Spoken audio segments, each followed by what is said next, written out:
Yamuna expressway के authority के अधिकारियों ने बताया कि जेवर एयरपोर्ट के लिए पहले चरण में 1334 हेक्टेयर जमीन का अधिग्रहण किया गया है। पहले चरण के प्रोजेक्ट का काम स्विस कंपनी को दिया गया है। एक रिपोर्ट के मुताबिक जेवर एयरपोर्ट के लिए दूसरे चरण में 1365 हेक्टेयर, तीसरे फेज में 1318 और चौथे फेज में 735 हेक्टेयर जमीन अधिग्रहित की जानी है। यमुना एक्सप्रेसवे अथॉरिटी के चीफ एग्जीक्यूटिव ऑफिसर ने बताया कि जेवर एयरपोर्ट अगले 2 से 3 साल में शुरू हो जाएगा। पहले चरण के प्रोजेक्ट के तहत 2 रनवे बनाए जाने हैं, जिसके साथ ही 2023 से 24 तक इस एयरपोर्ट से फ्लाइट ऑपरेशन शुरू हो जाएगा। बताया जा रहा है कि पूरी तरह बनकर तैयार हो जाने के बाद जेवर इंटरनेशनल एयरपोर्ट पर कुल 5 रनवे होंगे। ये एयरपोर्ट करीब 5000 हेक्टेयर क्षेत्र में फैला होगा। इस महत्वाकांक्षी प्रोजेक्ट के निर्माण में 15 से 20 हजार करोड़ रुपए की लागत आने का अनुमान है। योगी आदित्यनाथ मंत्रिमंडल ने आगामी जेवर हवाई अड्डे के दूसरे चरण के लिए 1365 हेक्टेयर भूमि के अधिग्रहण को मंजूरी दी है। मुख्यमंत्री योगी आदित्यनाथ के नेतृत्व में यूपी कैबिनेट ने 16 मार्च को आगामी नोएडा अंतर्राष्ट्रीय हवाई अड्डे के दूसरे चरण के लिए जेवर में एक और 1365 हेक्टेयर भूमि के अधिग्रहण को मंजूरी दी है। कैबिनेट ने भूमि अधिग्रहण के लिए 2890 करोड़ रुपए के खर्च के लिए सहमति दी है। जेवर हवाई अड्डे की परियोजना को दिसंबर 2017 में योगी आदित्यनाथ सरकार ने मंजूरी दी थी और Yamuna international airport private limited, Zurich अंतर्राष्ट्रीय एजी और नोएडा अंतर्राष्ट्रीय हवाई अड्डे द्वारा स्थापित स्पेशल पर्पज व्हीकल के बीच रियायत समझौते पर अक्टूबर 2020 में हस्ताक्षर किए गए थे।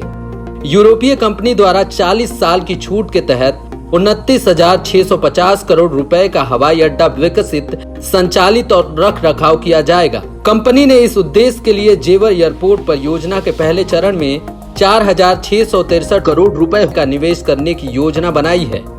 परियोजना के पहले चरण को 2023 तक पूरा किया जाना है।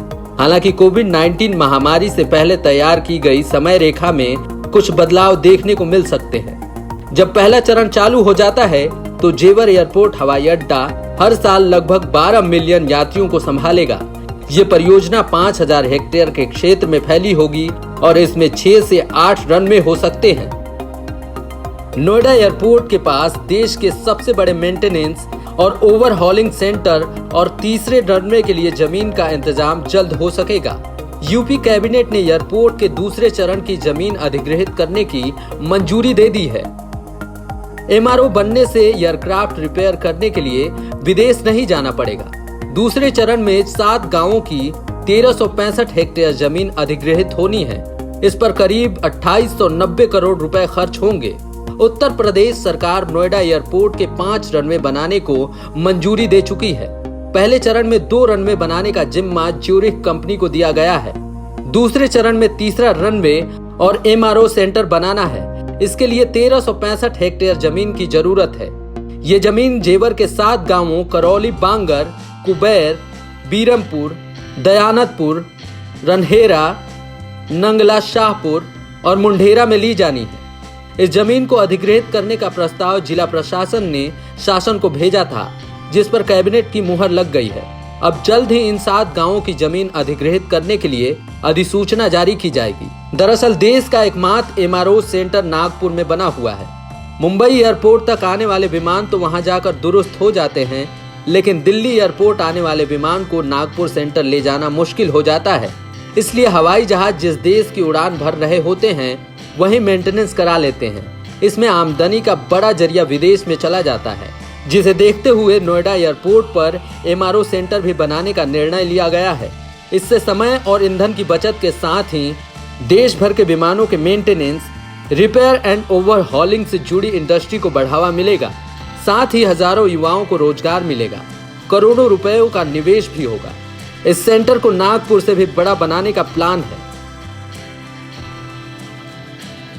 Bureau report, up to date Bharat.